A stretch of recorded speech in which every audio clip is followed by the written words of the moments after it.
So, inZoi may not go as viral as maybe some people would have thought so, but it is an early access title, and I thought, let's talk about what the future is holding for the game. We actually do have a roadmap that has been showcased even before the game officially launched into early access, and I think just not really have been talked about enough. People have been very eager to get into the game, get it done. And also, if you're wondering why you're seeing my face, well, there's not really that much interesting to look at. I don't have game scenes of the updates, obviously, because they're not here.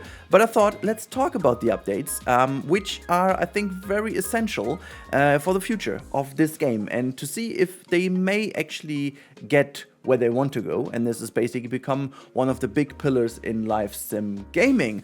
The start and the, let's say, build up towards the game was very successful, and the hype created was actually, I think it was even too big to be held up to, and I personally, I tried to always kept it balanced in a way, and I think I totally expected it to be the way it is. There's a lot of strength already in the game, but longevity is not given for a long play at the moment, and this is naturally why the player count is so low. You basically have done everything you want to do in the game in a couple hours, and if you're not like me who just loves building, there's actually not so much to do.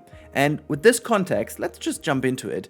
In the first update, come in May, so we are going to get a couple of updates, and first of all, I'm just going to quickly go through, and then I'm going to point out what I essentially think is the most meaningful or most important one of those. And before I do, by the way, if you're wondering why I have my headphones just halfway on my head, I just can't deal with doing this. I don't know, it's just I sound so stupid myself then. I always need to hear myself anyways. Just a bit of trivia, okay? Anyways, May has a mod kit for Maya and Blender, which is good, but I'll get to that in a second. We already have kind of something like this going on in the workshop, or in the canvas, I should say. There's a good trick how to do it already, so pretty interesting. Changes to weight and muscle adjustment, very important in my opinion. In-game cheat codes, let's push that away for a second. We don't need that. Relationship improvements, absolutely important. Adoption system, absolutely important. Build mode improvements, hell yeah, and new furniture, inZoi improvements, and outfit updates. Okay, so hear me out. Let's start the whole thing from bottom up. Outfit updates and inZoi improvements are great, and you always need that. It's one of these big tools that a lot of people use, and maybe also one of the most shareable things that you have. Zoi is being shared. The canvas is actually very active, so that's a good tool. I don't find them super essential because both of these things are essentially already incredibly powerful if you are very clever with the textures, and if you are clever with using the in-game editor, you can realistically already create almost every outfit you can imagine. There are original brands going on the workshop, there are original kind of clothing going around the workshop, because people have been using the textures and mapping the textures in a very clever way. So it's not really as important, I think. The next one though, build mode improvement, I think is super important. As much as I love it, and I love the looks of it, and I love how the stuff that is in already works, as much I do think there is work to be done. It is even, I think it would be at least as shallow as the relationship management at the moment, simply because we are still dealing with a simple grid of 45-degree angles. There's no way to do other angles than 45 degrees. We've got no round options. The roofs are still very tricky. You can do a couple of things with a couple of tricks. The way to override the existing hitboxes is super inconsistent. You do have the Alt key to override any kind of barriers or intersections when it comes to the furniture, but with other pieces it just simply doesn't work. There's no real reason for that. So a bit of consistency, and obviously updated tools and a more complete stuff to do.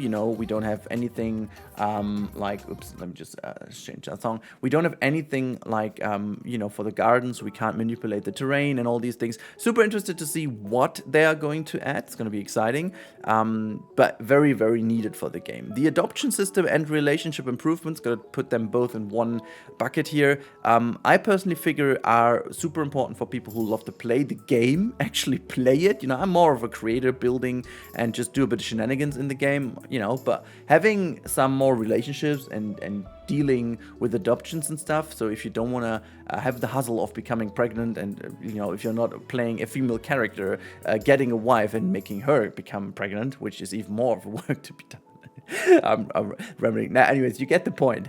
You can just adopt a kid, which is super cool. Or maybe even pets, who knows? Because they were also talking about this, that we are getting pets very soon. So maybe that also isn't just about kids, but also about animals. Anyways, is that then adoption, or is it just getting one? I don't know. Yeah, as I said, in-game cheat codes I want to go over.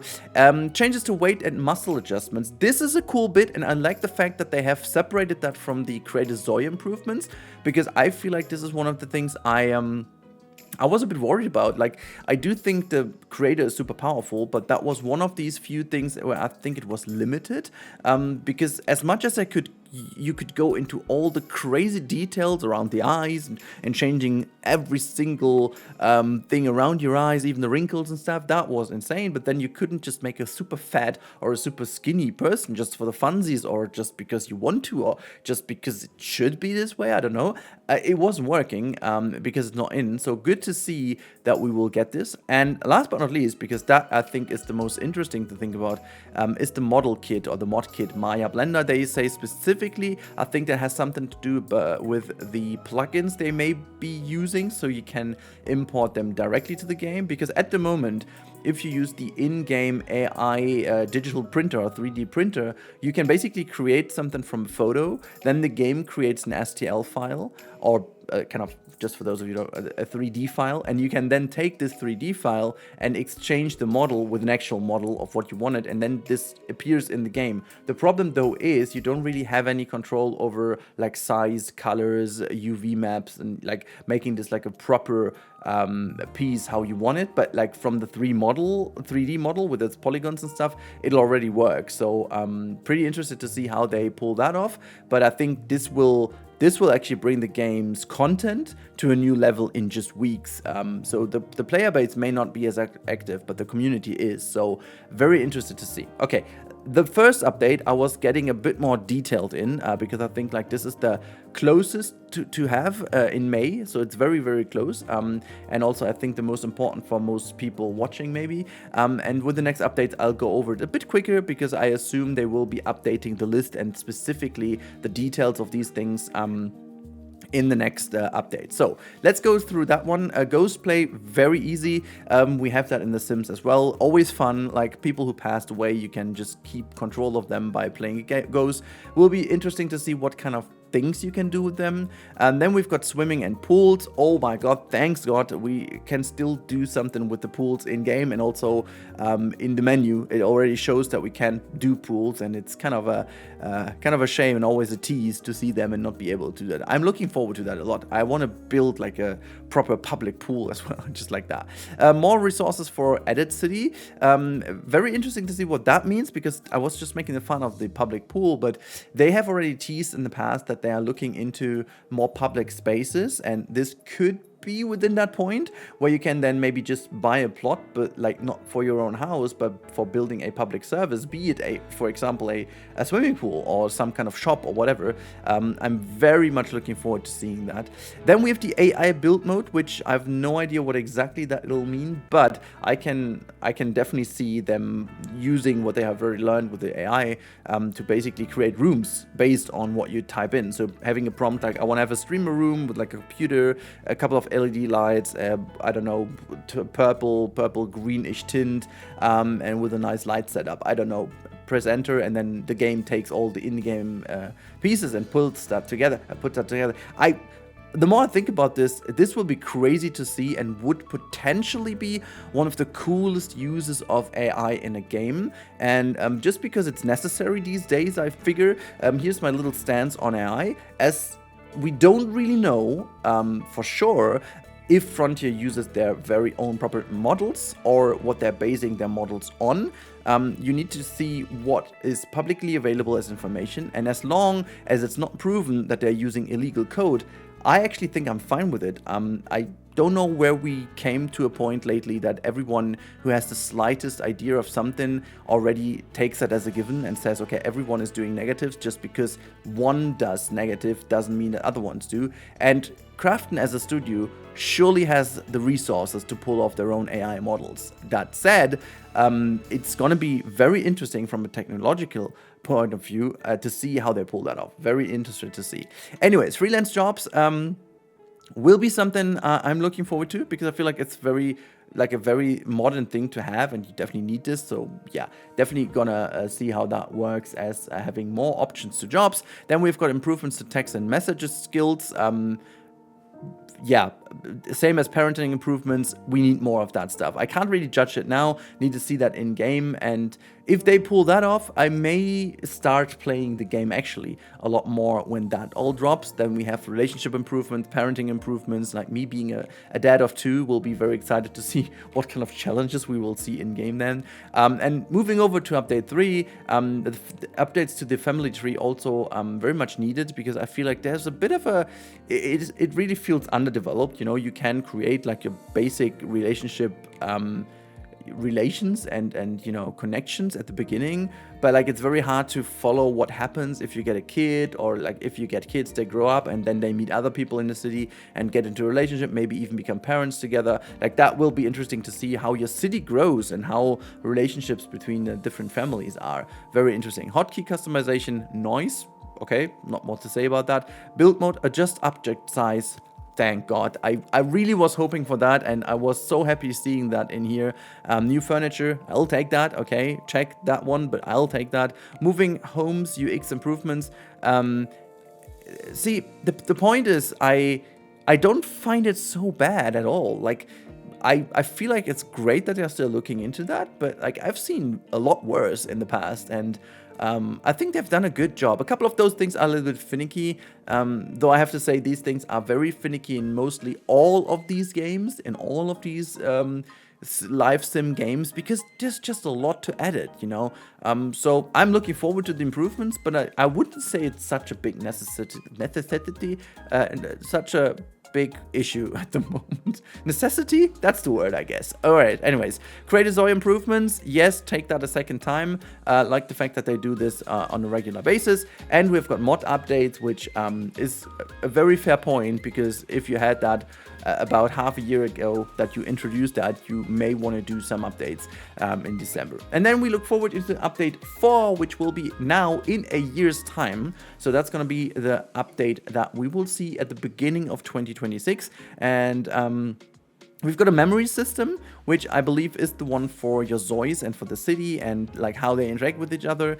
Again, something that I really, really like to see improved, because that will help also the AI, NVIDIA AI kind of system for the InZois to work. So very interested again to see that happening. Move cities is a feature that becomes more and more interesting, because what we haven't really looked at, as you can see to the bottom of the side, where I'll talk about in a second, is that we also will get a new city in the update 2, which is going to be very interesting. And we will definitely see how that all pulls off. Also, we see a couple of new furniture and home styling options, but again, we'll talk about that in a second, because I feel like this is just like some content.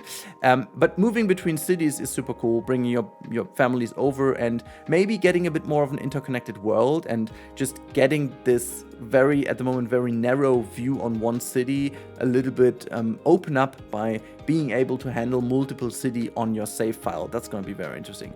Interaction responses based on traits. Finally, I mean, we have them in game, so they should have an effect. Build mod improvements on new furniture. Checkmate. And then we have also mod updates. Again, very important, because again, you want to, you know, keep updating. Create InZoi improvements, new outfits, and indoor temperature. That is very interesting, because we already have air conditioning units in game. We've got chimneys obviously in game, fireplaces and all these kind of things. They apparently don't have an effect.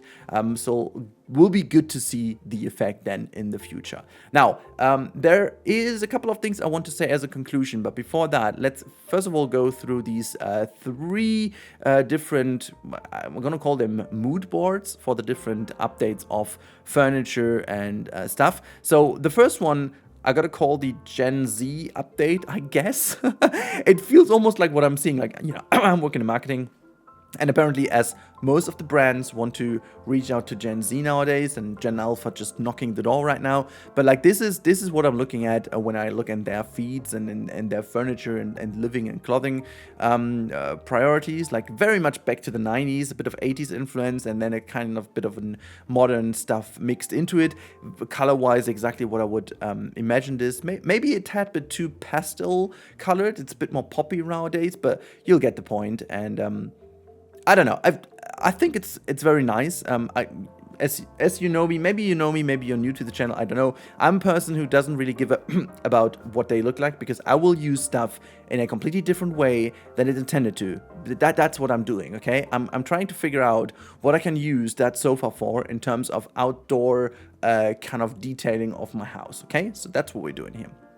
Anyhows, the next two looking a bit more like, if I keep saying the generations, the next one is definitely some, not even millennials. I believe the third one we are looking at with like the flippers in there. This is like typical. It kind of feels almost like a Central European kind of thing with like a bit of wannabe Southern appeal to it. I don't know, but it feels almost like what my parents would focus at. Very, very fun to see, but I like the fact because it just kind of, it looks a bit more basic, a bit more, I don't know, old, is that the right word? But I like that. And the last one, this is definitely my generation. This is like really millennial kind of style.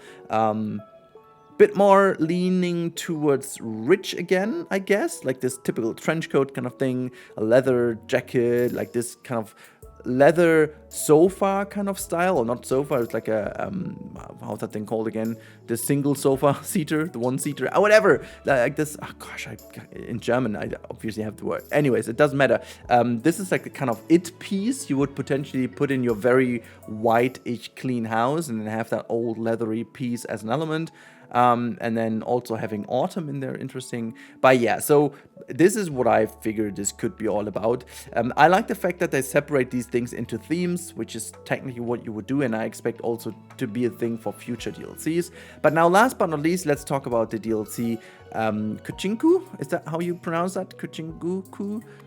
This means the Cat Island, Southeast Asian inspired city. I think what I said is Polynesian inspired in a way. So as a fellow person who has built Koali Zoo with a lot of great people, you know that I'm very much into Polynesian architecture and Polynesian style. So I'm very excited for that map. I'm also very excited to have a third runner in here, because it becomes boring very quick to have just two cities to choose from. I'm not sure how people in The Sims have survived it for so many years. But no, I'm just kidding. But a lot of good stuff. But now let me just get to that conclusion. Let alone the fact we are at 17.5 minutes into the video shows how much of content there is already in that first roadmap. Gotta call that first roadmap because apparently I think they will be adding to that. They're already changing a couple of things about this in some updates they put to the Discord. In case you are interested in that game, maybe you've already bought it, or maybe you're waiting until you can buy that in the future when it becomes more filled with content, more finished, more polished. It is a great place to be. You can actively shape the game by giving feedback directly to the devs, but also B, you can follow what Kuhn is posting every now and then. And so, for example, you would have known first that they are looking into getting rid of the nouveau, which they did apparently. They have made changes, significant changes to the natural ways of death in the game. A couple of those things have been taken out, according to players' feedback. While I think it was a good way to have it, I like this kind of randomized factor, but it may have gotten a little bit overhand. But like what I'm saying is, as with every roadmap, you can only plan so many things or so much, and then reality kicks in and you got to change a couple of things. So apart from that, I want to say, I'm like, if I were Crafton and a fan of this game, I would be very relaxed and chill. Like, I think realistically you could not have expected this thing to blow up, because we are always, no matter if you're fair or not, you will always be comparing it to the current state of The Sims. And inZoi could only lose that comparison, no matter how great or bad or whatever the early access would have been. The amount of content, the amount of possibilities you have in a game like The Sims is sheer unbelievable, because it's over a decade of updates. And this comparison alone has already created a bit of a bummer for most people, I think, which I personally think is totally unnecessary. I looked at it, if the foundation is right, and if I have the feeling like if they keep adding things, would they break the system, or would this work alongside the typical fixes, bug fixes and stuff? And I have the feeling it totally works fine.